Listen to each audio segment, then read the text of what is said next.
There's a reason you've always felt different. A reason why crowds exhaust you, why truth matters more to you than comfort, why you can't ignore suffering even when it's easier to look away. You weren't made to fit in because you were born to stand out. This isn't ego. This is calling. You are one of the chosen ones, those rare souls sent here not just to live, but to awaken, to lead, and to remember. You didn't come here for a life of quiet mediocrity. You came with a divine assignment, and whether you realize it or not, God has already given you the spiritual powers you need to fulfill it. These aren't just gifts, they're sacred tools. And you've had them all along. But like any great power, they were hidden beneath layers of conditioning, fear, and spiritual amnesia. The journey isn't about earning them. It's about activating them. And once you do, your entire existence will shift. The first power God gave you is divine perception. You don't just see with your eyes, you see with your spirit. You notice the energy behind words, the truth behind appearances. You've always had a sense for what's really going on, even when people try to hide it. You can walk into a room and feel the atmosphere before anyone speaks. That's not paranoia. That's not overthinking. That's spiritual sight. And the more you trust it, the clearer it becomes. But here's the catch. You've probably spent most of your life doubting it. The world teaches us to rely on logic, on evidence, on what can be measured. But the chosen ones were never meant to live by the rules of the seen. You were meant to navigate by the unseen, the whispers of intuition, the nudges in your gut, the knowing that makes no sense but never lies. Ask yourself, how many times did your intuition warn you, but you ignored it only to realize later it was right? That's not coincidence. That's divine perception. And it's time you started treating it like the holy compass it is. The second power is inner alchemy. You don't just endure pain, you transform it. You've walked through fires that would have destroyed most people, and somehow you came out not only alive, but deeper, wiser, more whole. That's not just resilience, that's alchemy. The chosen ones are given some of the heaviest burdens, not as punishment, but because within them lies the blueprint for transmutation. You turn trauma into compassion, heartbreak into wisdom, betrayal into boundaries. You don't escape the darkness, you integrate it. And in doing so, you become a beacon for others who are still lost in it. But here's the thing, this power only activates when you stop running from your pain and start sitting with it. When you stop asking, why me? And start asking, what is this trying to teach me?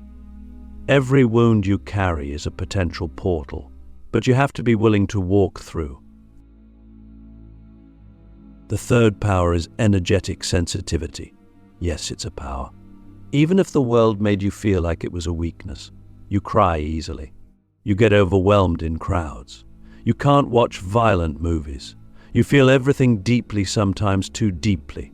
But what if that sensitivity is exactly what makes you a channel for divine truth? What if your heart is wide open because it was never meant to be armored? The chosen ones are the empaths, the intuitives, the feelers. You are the ones who sense the pain of the world before it's spoken. Yes, that makes life heavier, but it also makes you capable of holding space for healing that most people can't even begin to understand. Your nervous system is tuned like an instrument, and when you learn to regulate it, protect it, and honor it, you realize that your sensitivity is the gateway to divine connection. It's how the universe speaks through you. Don't numb it. Don't apologize for it. Train it. The fourth power is truth resonance. You can't tolerate lies, not from others, and especially not from yourself. You've always felt a deep inner tension when something isn't authentic. And while others might be comfortable living on the surface, playing roles and wearing masks you physically can't, your body rejects it. Your soul aches in inauthentic spaces. That's because you carry within you a resonance to truth with a capital T. When you speak from your truth, people listen. Not because you're louder, but because your words carry frequency. They pierce. They awaken. They cut through illusion. That's why you've always felt out of place in shallow conversations. That's why small talk drains you. You're not here to entertain, you're here to awaken. And every time you silence your truth to be more palatable, you dim the power God gave you. Stop doing that. The world doesn't need more polite silence. It needs your voice. Now, here's where it gets deeper. All these powers are real, but they are not always comfortable. In fact, most of the time, they make you feel like an outsider. Like there's no manual for the way you see the world. Like you're too much, too deep, too intense. But what if that's the point? What if your very difference is the evidence of your divine purpose? What if God designed you to disrupt the noise, not conform to it? You are not broken. You are not lost. You are not behind. You are becoming. And every moment you spend pretending to be normal is a moment you delay your sacred assignment. Let me ask you something deep, something only a chosen one will understand. What would your life look like if you stopped hiding your power? Not just externally, but internally. What would happen if you stopped second-guessing your knowing, stopped shrinking your light, and started trusting that the way you were made was on purpose? That question could change everything. Because the moment you say yes to who you truly are, the universe rearranges itself to meet you. These first four powers, divine perception, inner alchemy, energetic sensitivity, and truth resonance, are not random traits. They are the foundation of your divine mission. And if you've ever wondered why your life has felt more intense, more painful, more spiritually charged than others, this is why. You are being forged, not punished, not cursed, prepared. Next, we'll explore the final three spiritual powers God gave you and why they hold the key to unlocking your destiny in this lifetime. But for now, sit with this truth. You are not here to be ordinary. You are here to be chosen. And chosen souls don't follow, they lead, even when the path is invisible. Click subscribe to this channel to get more profound spiritual lesson. There's something sacred about realizing that the power you've been searching for has always lived within you. And yet so many of us spend years, even lifetimes, looking outside ourselves for answers. We chase mentors, books, philosophies, even religions, hoping someone will hand us a key to unlock our purpose. But the truth is, chosen ones are born with the keys already embedded in their soul. You don't need to be given permission. You need to remember. You need to reclaim. And now we go deeper to the final three spiritual powers God placed in you before you were even born. These aren't ordinary traits. These are forces, and when you awaken them, you stop merely surviving life, you start shaping it. The fifth power is spiritual influence, and this one is subtle because it doesn't always look like leadership in the traditional sense. You may not have a platform. You may not even speak often, but your presence shifts the atmosphere.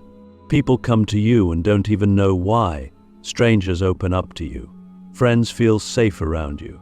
Crowds go silent when you speak. This isn't charisma. This is frequency. You carry a vibration that others feel before they see. And that's because you're not just living your life, you're channeling something beyond yourself. God moves through chosen ones in quiet, mysterious ways. When you're aligned, your energy does more teaching than your words ever could. But here's the danger. If you're unaware of this power, you'll either misuse it or suppress it. You'll dim it to avoid attention, or you'll distort it to earn validation. Either way, you disconnect from your soul's influence. But when you own it, when you surrender to the fact that people look to you for light, you become a lighthouse in a dark world. Not because you're better, but because you're willing to burn. The sixth power is manifestation through alignment. This is not the watered-down version you see online where people make vision boards and chant affirmations hoping for money or love. No. The chosen ones are not manifestors of ego desires. We are co-creators with the divine. What you think, feel, and believe doesn't just affect your life, it shapes reality. When you are in alignment with your soul's truth, the universe bends around you. Doors open, paths appear. Synchronicities multiply, not because you're lucky, but because you're in tune. You've probably noticed this in small ways. Think about the times you let go of fear and surrendered completely, and suddenly the answer came. the opportunity appeared. The right person showed up. That wasn't random. That was alignment. The chosen ones are not meant to hustle and grind like the world teaches. We are meant to flow, to listen, to move when the Spirit says move. But alignment requires honesty. You can't manifest truth from a place of self-betrayal. You can't call in abundance while living in fear. And you can't expect miracles if your heart is closed. Manifestation for us is not about getting what we want. It's about becoming who we already are and letting the world catch up. Now we arrive at the seventh power, and it's the one most often hidden, most often feared. It is divine remembrance. This is when you begin to remember who you really are. Not your name, not your career, not your personality, but your soul's essence, that eternal flame that existed before this life and will exist long after. You've had glimpses of it, those moments of deep stillness when you felt infinite, those dreams that felt more real than waking life, that sense of déjà vu that makes no logical sense, that pull toward ancient wisdom or sacred texts or places you've never been but somehow know. That's not imagination, that's remembrance. And once it begins, you can't go back. You can't unknow what you've seen.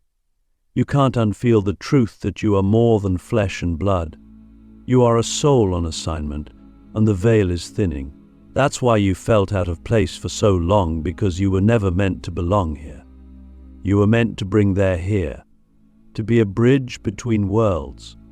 But remembrance is not always gentle. Sometimes it breaks you. Sometimes it shatters everything false in your life. Why? Because the more you remember, the less you can tolerate illusion.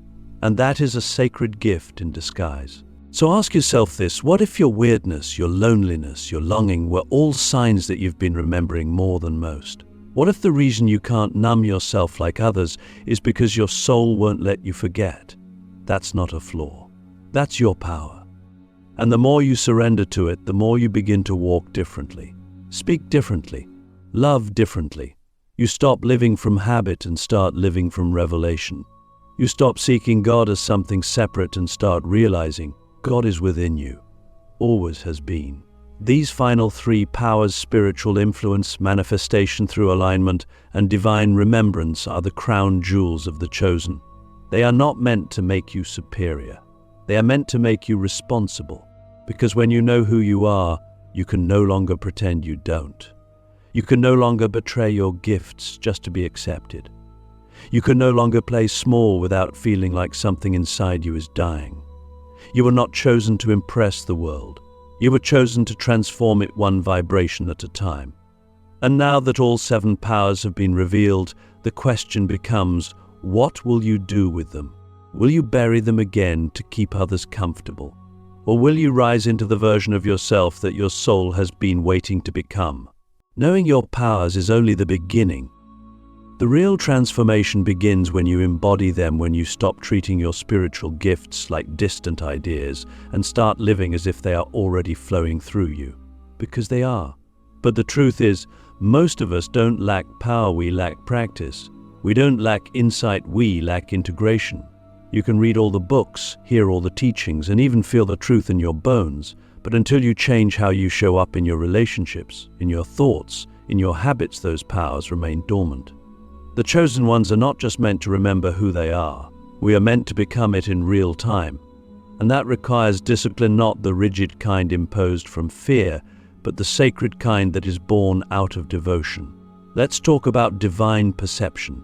To activate this power, you must stop gaslighting your intuition. Every time your gut tells you something, and you override it with logic or social pressure, you push your gift deeper into silence. Start small. When you walk into a space, pause, bail. Ask yourself, what is the energy here? Don't rush to respond, to fix, or to blend in. Just notice. Over time, your perception sharpens. You begin to pick up on the subtle threads others miss. But more importantly, you begin to trust yourself. That's the key. Your perception is only as powerful as your willingness to honor it. And when you do, People will start to ask you how you always know things. You don't. You feel them. And that's far more accurate than knowledge. Inner alchemy, the second power, requires a new relationship with pain. Most of us spend our lives trying to avoid suffering. But chosen ones are called to face it, not to be destroyed by it, but to transmute it. The next time anger rises or grief or fear, don't run. Don't distract. Sit with it. Breathe into it. Ask, what are you here to teach me? Pain is a messenger, not a punishment. And when you learn to listen without resistance, the message becomes medicine. This is where journaling, breathwork, and solitude become powerful tools, not because they fix you, but because they hold space for the sacred process of becoming. The alchemist doesn't reject the fire, they use it. And when you choose to stay present with your shadows, you unlock a level of wisdom that no external source can ever give you. Energetic sensitivity demands boundaries. If you are a highly sensitive soul, you must stop apologizing for your needs. Protect your energy like it's sacred, because it is. That means saying no without guilt. That means unplugging when the world gets too loud. That means nourishing your body, your nervous system, and your spirit with intention. Too many chosen ones burn out because they're trying to save everyone while abandoning themselves. But your sensitivity is not here to be sacrificed. It's here to be refined. You are a tuning fork for truth. But if you're surrounded by noise, you can't hear your own signal. Start creating a life that honors your sensitivity, and you'll find clarity you didn't know was possible. Truth resonance comes alive when you stop withholding your voice. Speak, even when it shakes, even when it's not polished, even when you don't have all the answers. The world needs real voices more than it needs perfect ones. Every time you express what's true for you, you give others permission to do the same. That's how movements begin. That's how healing spreads. But you must speak from love, not ego. From grounded knowing, not superiority. Practice this in conversations, in writing, in silence. Let your life become an ongoing devotion to truth. And watch how the right people, opportunities, and doors begin to respond to your frequency. Spiritual influence is activated through embodiment, not performance. People don't follow words, they follow energy. So ask yourself, am I living in alignment with what I say I believe? Because when your actions, choices, and intentions reflect your inner truth, your presence becomes magnetic. You don't need to convince anyone of your light. You simply become it. And that's when your influence expands, not through force, but through resonance. You walk into a room and healing happens, not because you're trying, but because you've become a vessel. That's real power. And it requires continuous self-reflection, humility, and courage. Manifestation through alignment is not something you do, it's something you allow. Begin each day by asking, where am I out of sync with my soul? Then gently bring yourself back. It could be a change in how you speak to yourself, what you consume, or how you spend your time. Manifestation is not about asking for things, it's about becoming the version of you that already has those things. If you want peace, act from peace. If you want love, become love. The universe responds not to your words, but to your state of being. So focus less on what you want and more on who you're being. That shift alone changes everything. And finally, divine remembrance requires stillness, silence, space. You cannot remember your divinity while being drowned in distractions. Carve out time. Meditate not to escape, but to return.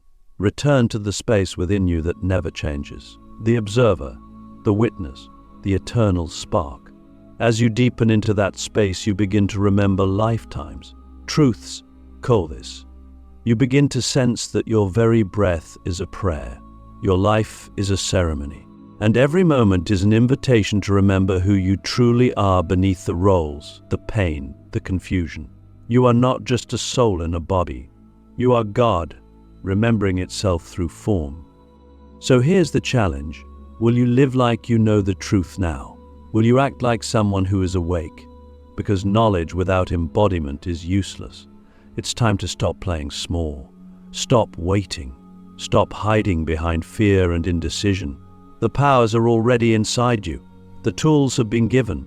The path is open. Now walk it. If you've come this far, it's not by accident. Something in your soul knows, always has, that you are not here just to exist, but to awaken. And not just for yourself. The powers within you, the remembrance stirring in your bones, the hunger for truth that won't let you rest, this is all part of your assignment. Yes, you were chosen, but not for comfort, not for applause. You were chosen to carry light into places where light has been forgotten. You were chosen to hold frequency when the world is shaking. You were chosen to embody a higher intelligence, a divine order, a love that cannot be found in words but only in presence. And now the time has come to rise, not in theory, in action. Because spiritual power without purpose is just potential, and potential that is never actualized becomes a burden. You feel it, the pressure, the urgency, the quiet voice that keeps whispering, "You're meant for more." That's not your imagination. That's the divine knocking on your soul's door. So what must you do now? First, you must remember your why. Why are you here? Not what do you want, but why did your soul choose this human experience? What are you here to anchor into this world that would not exist without you? Is it healing? Is it truth? Is it courage? Is it divine love? That's your assignment. And it's encoded in your pain, your passions, your sensitivities, your deepest longings. The very things you thought disqualified you are the exact clues to your purpose. You were designed for it, which means you don't have to force it. You simply need to align with it and begin. Second, you must accept the cost. Chosen ones don't walk the easy road. We walk the true one. And that often means letting go of approval, of comfort, of relationships that can't meet us where we're going. It means facing rejection, misunderstanding, isolation. The path is narrow for a reason, because it's not crowded, because it's sacred. But here's the paradox. The more you walk it, the more you realize you were never alone. The divine walks with you, always has. You just had to become quiet enough to feel it. So yes, the cost is high, but the reward is beyond anything this world can offer. Alignment with your soul and union with the source that created you. Then you must serve, not from ego, not to be seen, but because when you truly awaken, love overflows from you like breath. You can't help it. You become a vessel, and your presence becomes medicine. This doesn't mean you must become a healer, a teacher, or a guru. It means you must become you fully, unapologetically, vibrationally. That alone is service, because in a world addicted to illusion, authenticity is revolution. When you live your truth, you give others permission to find theirs. When you shine, you light the path for those in darkness. That's how the divine plan unfolds, not through grand gestures, but through countless souls choosing truth in the quiet moments. And finally, you must stay awake, because the world will try to put you back to sleep. It will tempt you with comfort, distract you with noise, lure you with fear. Your job is to remember, every day. Remember who you are. Remember why you came. Remember what you carry. And when you forget, as we all do, return to the breath. Return to the stillness. Return to the presence inside you that is never shaken, never lost, never asleep. That is your anchor. That is God within. So let me ask you now, not from a place of pressure, but from a place of prophecy. What will you do with the divine power inside you? Will you settle for survival when you were built for ascension? Will you silence your voice when it was created to awaken others? Will you abandon your truth just to fit into a world that was never meant to define you? Or will you rise? Because if you truly say yes to your soul, nothing will ever be the same again. Your life will become a portal. Your words will become fire. Your presence will become prayer. And everything that once felt random will suddenly make sense. The pain, the struggle, the delays, the loneliness, it was all preparation.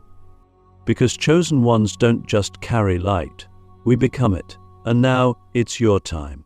Go awaken the world. Go fulfill the assignment.